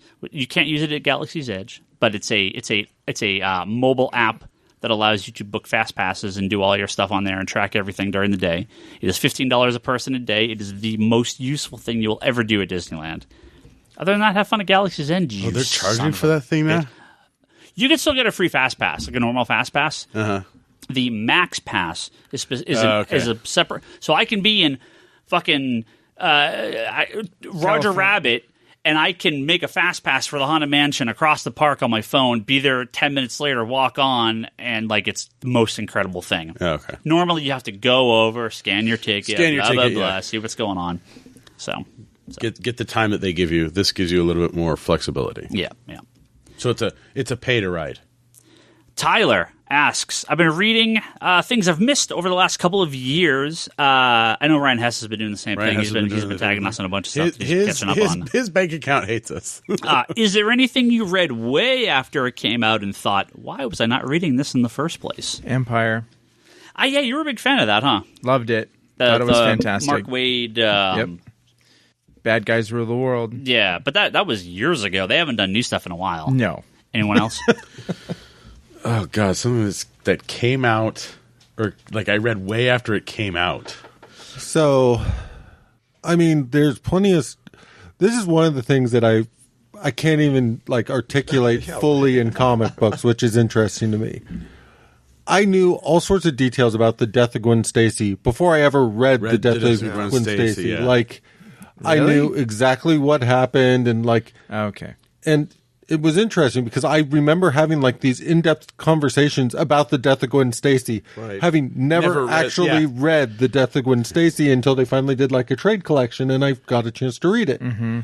But there's all sorts of stories like that in comic books where they were just so impactful that if you read comics long enough, you learn all about them without having read them. And there was a long point in time where like some of those stories were really hard to get your hands on to read. So you just kind of talked about it with other people that have read it. And so it's secondhand knowledge. And well, it's not even necessarily secondhand knowledge. It's just think about how many times the death of Gwen Stacy has been talked about in the book, how they go into details about like what Norman did and how she died. Like you literally learn all this stuff. Well, it's like on our interview with Joshua Williamson last episode where we talked about Flash 70 and how it mirrors the Showcase 4, right?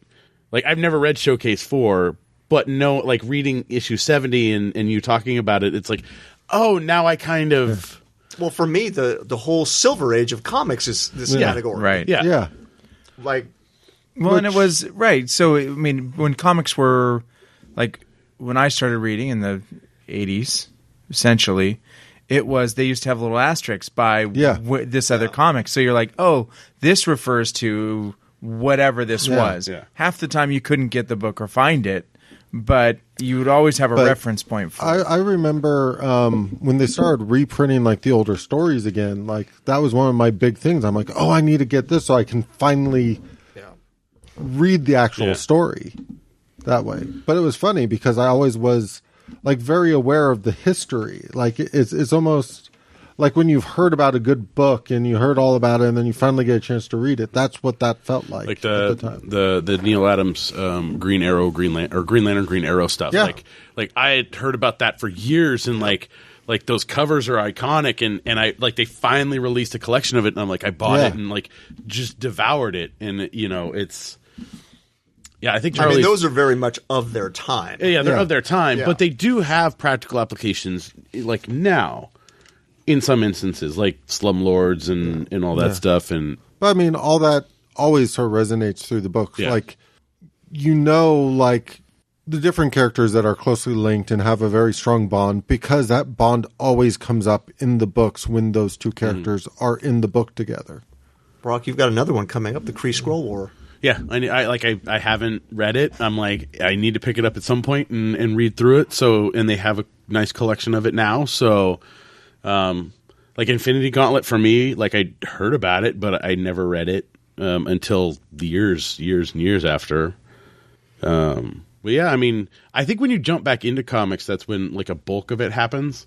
Like for me, it's like Hush had been out for years before I'd ever read it. The Long Halloween and all that stuff. Red Sun had been out God knows how long, and I finally read it at some point. But yeah, I think, I mean, that's how you get like a lot of stuff. A lot of stuff you just kind of fall into, or you hear about, and you're like, oh, I need to check that out. Ryan, how about you? I was thinking, God. I mean, there's been some classic runs that I've gone back and read, but it was just because I literally wasn't reading comics or alive. Right. You know? Yeah. I mean, anything that's kind of current, I either catch up on or I'll never He's read. either read or doesn't want to read. Yeah. They're in a long box at your house. There's been a couple, like Runaways and... I think for you it's more independent titles now. Well, there's a lot of independent titles. Like a lot of independent titles you read way after. Yeah. But yeah, I mean, nothing recent. There's a few things that I need to actually give kind of another crack at, like Runaways, which I didn't care for when it started, but people love. yeah. That David Aja Hawkeye stuff, I should read because I love his art so much. The writing I have such a hard time with. But yeah, no, like I said, this is terrible because I see so much of it that it's hard to, other than the stuff that I just have straight up missed. Indicator Craig says Tom King made Kite Man cool. If he went back to Marvel, what D-list villain would you like to see him make cool? If Tom King went back to Marvel, Tom King make cool at Marvel? Wouldn't you die? He did. I mean, he did an okay job with Grim Reaper. For Craig, though, you got to. Yeah, we got to deep cut it for Greg. See, I always think Stiltman. Yeah, I don't know why I always think Stiltman. Popped in my head too. Okay, I'm going to go with the Gibbon. Oh Jesus! Well, wait. I want Tom was King the to have question? Spider-Man driving the Spider-Mobile and fighting the Gibbon. There, Craig, you got 2 from me. What was the question? I was playing Marvel Puzzle Quest. What D-list villain do you want Tom King to make cool? Like he made At Kite Man Marvel. cool. Well, my entry-level villains for Spider-Man were the Rocket Racer and Will-O-the-Wisp. I don't know if either of those are manageable. As D-list as you The get. Rocket Racer or the Big Wheel. 'Cause he was in those two. Next question. Charlie's ready. Charlie's ready. He's like, I love gotta this go. new Charlie. I mean, I like all versions, but this one is especially. This is the keep us focused. What's your favorite version of Charlie? I can't pick. So asked me to pick my favorite Earth of the multiverse. Stefano says, with prices of comics gradually rising, No, the prices of comics are gradually rising. will we see a point where creator compensation will become a bigger issue? It seems like the big two have been gliding on outdated freelance rates, which fail to provide benefits or sustainable wages for those not on contract. Yeah, I mean, if you work for the big two, you want to be on contract. Otherwise, you're working on freelance rates. I mean, I think they've gone up. They can't be the same as they were like a decade ago or 20 years ago. But as comic sales go up, or as prices go up, unit sales, obviously go down in a lot of cases. Mm-hmm. So, you're not getting royalties unless you're selling big numbers. So, sure, Scott Snyder and Jason Aaron are doing pretty all right for themselves. But yeah, if you're just a freelancer, it's tough. You hopefully get one of those bigger gigs.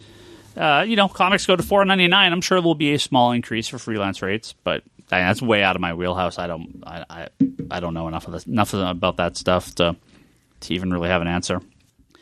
I have 2 questions left. One from Julian Titus over the Nerds Without Pants podcast at pixelbit.com. Julian Titus says, has anyone been reading the New Young Justice? I love the first issue, but I've had to pare back my comic book purchasing. I love some classic big-haired, big-feet impulse, though. Julian. Young Justice is beautiful. It is so good. It's confusing because we're not at the end of the story yet. I feel like it's confusing because it's a DC comic. It might not be great, and you want to love it. Bendis just was like, okay, spoilers for the last issue of Young Justice. They now remember pre-Rebirth, pre-New 52 Young Justice. They remember everything. They don't know why they didn't remember, though. Like, Bendis just cracked open everything pre-New 52. And we're in Gem World. Yeah. And so the answers are coming very soon. And I think it's going to be a pretty important book because they just completely went back to Morrison's Justice League. They showed the hook hand Aquaman. They showed Martian Manhunter with the cross suit, right, from that time period. It is straight the cover of Justice League #1, the Grant Morrison run. It is the Young Justice comic, the Peter David comic.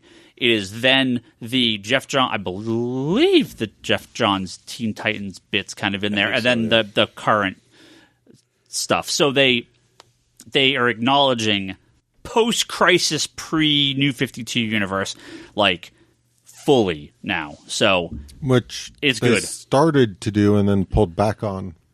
Just in general with Rebirth. Yeah. No. Now Bendis he's all in. So, I mean, does that mean they're going to reprint that Amethyst trade? Which one? The one from New 52. I doubt it. It's terrible. It's not that bad. It's pretty bad. So you did just spoil it for me because I am a issue or two behind on Young Justice. I've only read number 1, so you're. I've only read number 1 also. Well, No, again, I think I read you didn't 1 and spoil me 2, and then 'cause I I'm think current. we were out of 3 when No- I went to try and no read it. context for any of this stuff. No. We don't have a lot of context Ryan for this. Spoiler Higgins. I You said called your shot before you started. Yeah, I talking, know. so We anybody could have run walked from the away, table, yep. You la, Or just- the time Bryce was wandering around outside the store, and I had to text him when a certain topic was done to come in. I don't remember what it was now. All right, final question from Tim. Tim, just Other than the answer never, oh shit. when can we expect Ryan Scott back as the Comics Conspiracy guest host?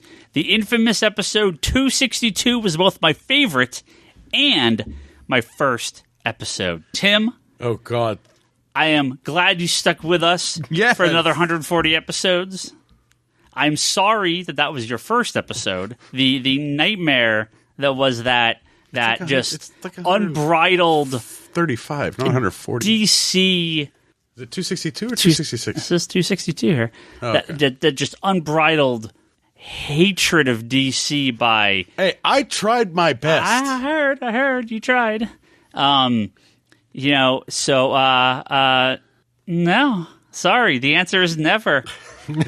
Ryan Scott is banned from this pod. Now, I took over the Geek Box. I'm running like 3 of the last 4 episodes, so of course I'm doing a fantastic job hosting the Geek Box. However, I will not reciprocate that for Ryan Scott. Ryan Scott could be on any episode he wants to be on. I would love. I mean, See? he doesn't live here anymore, so that'd be very difficult. Ryan Scott ruined it for the rest of us. That's why we always have to have dark conspiracies and point Fives and five. 0.75s and I don't see what he ruined. I mean, I thought he did a good job. It was that a was a fun disgrace. episode. A disgrace to this. Fantastic. Look, Warner Brothers stops paying me if I talk trash about them for too long, okay? Oh, wait, I'm not supposed to say that out loud. I'm joking. Edit it out. I'm joking, of course. Although we may have to edit out some of those mic pops. Our new little microphones are getting a little poppy when people move the thing, so I have to make sure those... Which the stand or the actual mic? I think the mic. I think the thing is a little not 100%. As we're touching it, going, No, how about it's that? fine. I just kept hearing a little... lick the mics, guys. I heard a Lick little the crack. mics. I'll see if it comes over in the recording. Edit this part out too. It's fine. It doesn't matter. No, Anyway, we're having technical difficulties. He didn't buy something with an off switch. yeah, no, I know. We bought some new mics for when we have 8 people on the podcast again. That's because we want to be fully uncensored. Yes. Yes. But no, of course, I would love Ryan Scott to come back, but he literally doesn't live here anymore. It's so I such would a lie. I You would think really that's- not want him to come I think back. that's unlikely. No, that he can would- come back he would as long host as Higgins is leading the thing. He cannot come back ever as the guy that's leading the Comics again. Conspiracy As his own- as podcast his own thing. because he basically took what was supposed to be an epic restart to the DC universe and shat all over it. Just and all over and it. this is when Higgins was on his Look, on his, anytime you make Ryan cry on vacation, that's when you're not allowed to come back. Oh, I made him cry on the vacation because I was like, I get to read it before you do. I downloaded Rebirth digitally and read it on my honeymoon. I'm like, this is the greatest comic ever. And then I started listening to the podcast, and I'm like, what have they done? They've sullied the name of the Comic Conspiracy Podcast, and it's DC biased. I can't even get to like, hey, I'll do that. Nope, nobody does it. Nope. I'm like, dude. You should go listen to episode 263 where I fix everything, or I rebirth the podcast. You retcon 262. I did. Okay. Yeah, I came back at 263, and I was like, what the hell was that, people? That podcast is banned from ever airing again. It's like the Pokemon episode with the flashing lights. So the listener's it's question should be answered that episode has been wiped from continuity. yeah. So you're gonna go delete it Just off. fill in. You're gonna delete it off the YouTube channel. just You're gonna delete it off. Just don't listen to this episode ever again. No, you have to keep it up for our history and our context. Yeah. This would be like your Monster Society of Evil. Exactly. Yeah. Ryan's Song of the South. Yep. Just buried. Yeah, at the bottom it's of in the sea. vault. In Yep. the vault. Never again. No, but if you like Ryan Scott, you should go listen to the Geek Box every week, where me and Ryan talk about a bunch of other. We talk about comic books half the time there anyway. So this podcast, the whole idea was to talk about comics more, and it just became 2 comic podcasts. Well, it's like 2 comics with all the movies. We talk movies and TV and Yeah. Little did we know. Well, it's just everybody wants this media. And that's it. That's it for this podcast. Thank you guys all very much. Thanks, Ryan. You're welcome. Charlie, you can go now. If you, Yes, I'll run away now. Thank you. It actually is 9 o'clock. In there. Oh, he's actually doing it. Yeah, he's I thought you gonna were do joking. No, he's going to go record a podcast. Oh, The Plus, Wanderers? I haven't eaten dinner yet. The Oh. Wanderers? Oh. Are you going Wander or Doctor Who? It's the same thing. Infinite Long Box? Right now. No? Next All right. week, yeah. No, next week will be Monday. Next, Bye, Charlie. Infinite Longbox. He Goodbye, hasn't recorded Charlie. that in like. I don't know. You know those outro things just Been a get stuck while. in my head? You guys know this. I walk down the street and I think of Dark Fox 8. well, Impact, Yes. well, Impact Theory Comics and their comic book Neon Future is up for pre-order now. You heard them at the top of this podcast. You should definitely go pre-order them. Issue 3 is due out soon, so I like the definitely check those guys out. I like the I think cover B for issue 3. Issue 2. may Issue 3. I buy a 20-second plug? Yeah, of course. For my interview series is still going on. Between the Panels on fanbasepress.com. And I just looking at the queue of creators that we have coming up, and I realized How many of them are in the Marvel 1000 issue? So I need to go back and review that list. I realized that as of now, I think all of our interview slots are like booked into November. Wow. That's how many people have like wanted to be part of this. So that's awesome. Nice. For a new kid on the block, Congrats. I'm taking that as a good thing. Will they hear you on the Comic Conspiracy podcast and like we I'll want have that to cross bump? promote. Okay, Yeah, is yes. it like Between Two Ferns? It's Just but with comic book it's stuff? exactly like that. He is the Zach Galifianakis of this podcast. Yes. So Fantastic. I'm looking. Okay, is he Josh? Is he Scott? Is he Zach? Anyway, it's on fanbasepress.com. It's called Between the Panels, and we have them coming out right now weekly because the queue is so deep. But they're every Wednesday for New Comics Day. it's awesome. So Who was the last person? only Fanbase Press? Lovable Oaf Yeah, was the Indie literally comic, the yeah. last one. Yeah. Cool. What was that? That's where it's hosted. Yeah. It's not creators who only work for them. It's just that's where it's hosted. Julian Titus has the Nerds Without Pants podcast at pixelbit.com. pants. Make sure you go on there. Toby's so mad at you. Make sure you go on there. He thought why does he think I stole it? I'm like, we're just trying to keep it alive. He'll never give it up. Whatever. Jody Lawson has Canon, the Triad Comics anthology at triadcomicstudios.com. Make sure you go on and check out their comic books there. Don't forget Sam Che, Joe Duff, Craig Anderson over at craigpanderson.com, Andrew Nelson Mendez at Recovery of an Anime Junkie podcast. Good anime podcast. Man, I used to watch a ton of anime. I've fallen so back on anime. You know why you've fallen back on anime? Because there's so many goddamn TV shows. So many everything. Are you caught up on Doom Patrol? No, I need to listen to some more anime podcasts so I can hear about all the new anime stuff that I'm never going to watch. Page Turners, a comic book podcast at pageturnerspodcast.libsyn.com, and our good friend Tyler Willits over at Thursday Thunderdome. That's Thursday T-Dome on Twitter and thursdaythunderdome.com. That's where you can go listen to your episodes. 2 men enter, one topic. One topic, yeah. And they Someone beat the leaves. shit out of it. Someone leaves, hopefully. ComicSpiracyPodcast.com, Geekbox.net, and iTunes is where you can find this episode and other previous episodes, as well as on YouTube.com/ComicsConspiracy. You can get it on there. It's just a video, just an audio version of the podcast on YouTube, but, you can always listen on there if you like Play YouTube. it in the background. Yeah. The Comic Conspiracy at Geekbox.net. That is our email if you want to send us an email. I have some longer ones, and I have some... From 2014 that we need to read? there's that, but I also have some DMs I need to get to. We'll get to that soon. God, Patreon. DMs? We don't even do DMs, man. Patreon.com. Well, you know what? The people are trying to slip into your DMs, and you're not reciprocal. Twitter does not tell me when I get DMs from people that I don't follow. Yeah. So I know. I looked I've and I had was that like, problem. why do I have like 15 unread messages? Yeah. Oh. I've had people send me messages just about a random question about something. Yeah. And it's like, oh, somebody sent me a message. I didn't even see them. Patreon. Here's an email. Dear Comics Conspiracy, I'm standing outside your store on the corner of Fremont and Matilda. Yeah. Where are you guys? Yeah, I'm sure. Patreon.com/Comic Conspiracy. Kick us a couple bucks over on the Patreon. Are we going to get that new tier where we punch you in the face? No. I don't think so. Digital.comicsconspiracy.biz. If you like reading digital comics, go over there. Pick it up. You can read it on your iPad, your tablet. If you use Comixology, any purchase you make through there does kick us $1 or $2. So make sure you go on there and pick up your books digitally from us. Comicsconspiracy.biz, of course, is our physical retail store online. You can go. We have all sorts of new comics, trade paperbacks, tons of good stuff on there. And we ship all over the country. So you can go in there, pick it up.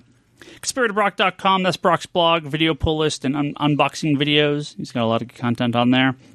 Wanderers in the Fourth Dimension podcast, that's Charlie's Doctor Who podcast, and Etsy.com/shop/Leanne Hill Art. That is my wife Leanne's Etsy store. If you want to go pick up some artwork from her. She's starting a tarot card line for Haunted Mansion, right? Yeah, she wanted to do some more Haunted Mansion stuff, and so, yeah, she's doing some tarot cards. She did the first one, so she's starting her second one. Pretty good. Cool. Good stuff. She needs to do a... And they're only the small. They're not tarot card, like traditional tarot cards. They're tarot small card art, but I think that it's all if she small does prints. finish it, I think she should maybe do an entire actual deck. Ow. Who knows? So you'd have to reformat all the art, but they are small. reduce the They're size. small prints.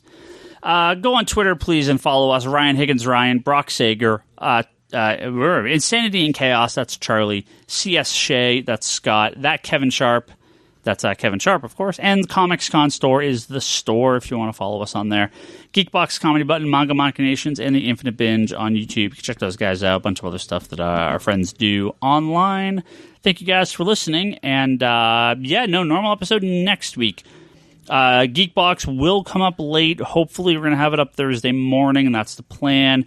It is going to be a major Game of Thrones end of show sit down with... Because, the last episode's this Sunday. Yeah. So we're going to record Wednesday night is the plan.